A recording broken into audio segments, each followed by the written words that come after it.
자, 다자구도로 치러지는 국민의힘 원내대표 선거 얘기부터 해보겠습니다. 자, 어제 후보 등록이 끝났는데요.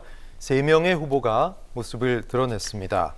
대구 달성의 3선 추경호 의원, 충북 충주의 4선 이종배 의원, 경기 이천 3선 송석준 의원인데요. 장 소장께 먼저 여쭤보죠. 네. 새 후보자의 면면 어떻게 평가하십니까? 예상했던 분들이세요? 조금 예상을 못했죠. 왜냐하면 이철규 의원하고 김도읍 의원이 아유 난 좀 출마 안 할래요라고 네. 하면서 그러면은 누가 하지 나오지라고 했을 때 3선과 4선 중에서 그냥 이번에 내가 한번 도전해 볼까 이렇게 좀 갑작스럽게 나온 후보들이 많은 것 같다라는 좀 생각이 듭니다. 추경호 후보 같은 경우에는 기획재정부 장관을 했죠. 그래서 민생정당 정책정당이 되겠다. 네. 이렇게 좀 출마의 명분을 내세웠고요.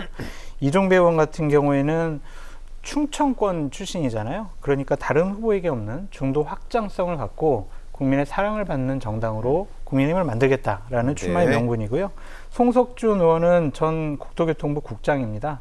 그리고 경기도 이천에서 3선인데요. 국민의 마음 상생과 조화의 정치, 국회를 정상화시키겠다. 대화 타협의 정치를 하겠다. 이런 출마의 명분을 갖고 나오고 있습니다. 네네. 근데 저는 좀 민주당의 반응에 대해서는 유감이다라고 말씀드릴 수밖에 없어요. 이제 저 세 분 중에 한 분이 집권여당 국민의힘의 원내대표가 되고 네네. 민주당의 협상 파트너가 될 텐데 좀 되지도 않았는데 벌써 악담을 하고 있어요. 국민의 마음에 대못을 박는 더 글로리 후보들이다. 이런 식으로 국민의힘 후보를 상당히 좀 폄하시키고 상당히 좀 저주스러운 얘기를 하고 있는데 이것이 과연 맞는 것이냐. 아무리 총선에서 이겼고 다수당이 돼서 예. 국회 주도권을 민주당이 가져갔다고 한들 이렇게 집권여당 원내대표 후보군들에 대해서 네네. 당선되기 전부터 이런 식의 얘기를 하는 것 자체가 좀 너무 힘자랑을 지금 강하게 하려는 거 아니냐 그런 생각이 듭니다. 네, 저런 태도 별로 좋지 않아요. 국민들이 민주당 다 지켜보고 예. 있습니다. 당초에 원내대표 선거에 나서겠다고 했던 분들이 많지 않았기 때문에 황우엽 비대위원장은 여러 후보가 나선 것은 잘된 일이다. 치열한 경쟁 끝에 당선돼야 대야 투쟁이 올라간다. 이렇게 얘기했는데 김사현 평론가 동의하십니까? 아무래도 뭐 저 발언의 그 선의를 좀 해석을 하자면 그만큼 경쟁이 치열하면 의원들의 중지가 모아지지 않겠습니까? 네. 그러면은 과연 그런 이제 원내대표한테 힘이 좀 실릴 거라고 볼 수 있고요.